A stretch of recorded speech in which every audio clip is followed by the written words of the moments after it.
Hello again. We're going to read another Jan Brett story called The Mitten.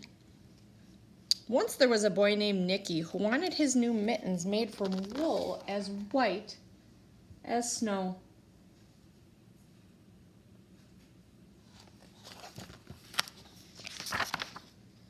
At first, his grandmother, Baba, did not want to knit white mittens.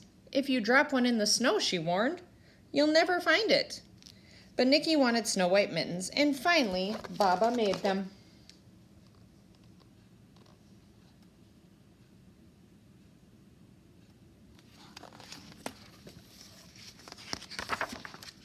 After she finished, she said, "When you come home, first I will look to see that you are safe and sound, but then I will look to see if you still have your snow white mittens."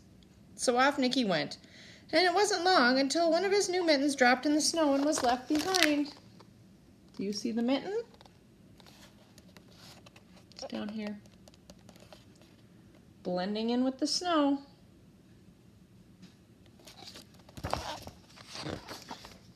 A mole, tired from tunneling along, discovered the mitten and burrowed inside. It was cozy and warm, and just the right size.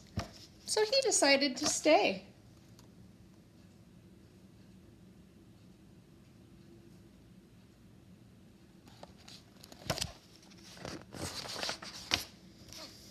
A snowshoe rabbit came hopping by. He stopped for a moment to admire his winter coat. It was then that he saw the mitten, and he wiggled in feet first. The mole didn't think there was room for both of them, but when he saw the rabbit's big kickers, he moved over.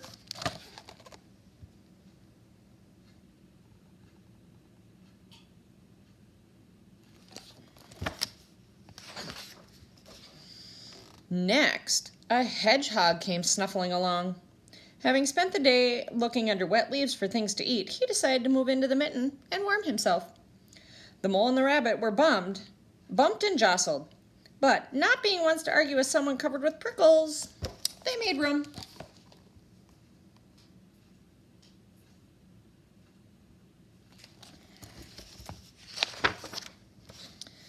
As soon as the hedgehog disappeared into the mitten, a big owl, attracted by the commotion, swooped down. When he decided to move in also, the mole, the rabbit, and the hedgehog grumbled, but when they saw the owl's glinty talons, they quickly let him in.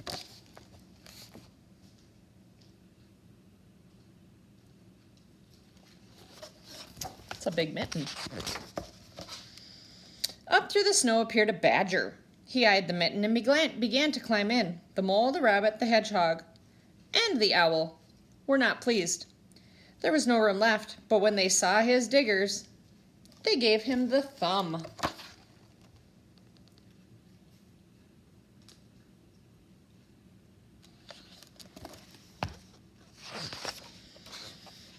It started snowing, but the animals were snug in the mitten. A waft of warm steam rose in the air, and a fox trotting by stopped to investigate. Just at the sight of the cozy mitten, it made him feel drowsy. The fox poked his muzzle in. When the mole, the rabbit, the hedgehog, the owl, and the badger saw his shiny teeth, they gave the fox lots of room.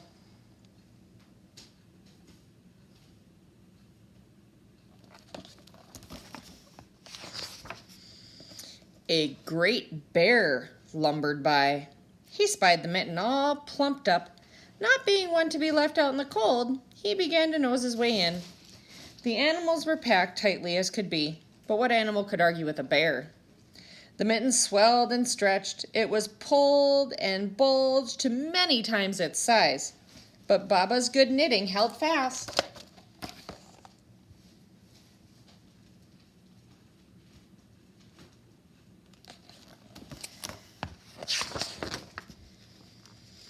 Along came a meadow mouse, no bigger than an acorn. She wriggled into the one space left and made herself comfortable on top of the bear's great nose.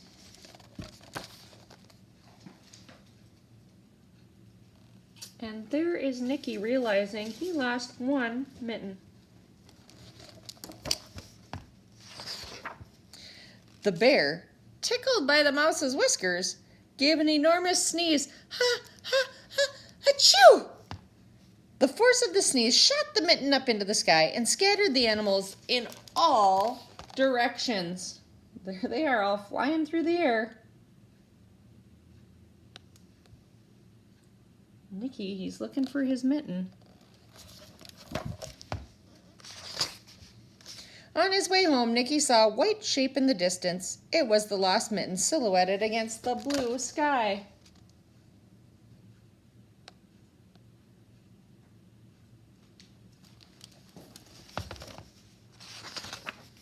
As he ran to catch his snow white mitten, he saw Baba's face in the window. First, she looked to see if he was safe and sound, and then she saw that he still had his new mittens. So she's watching from inside the house to see if he's got those mittens, because he promised he would not lose them. And that is the end. But look, she's noticing that one mitten is way bigger than the other one. And they'll probably never know why.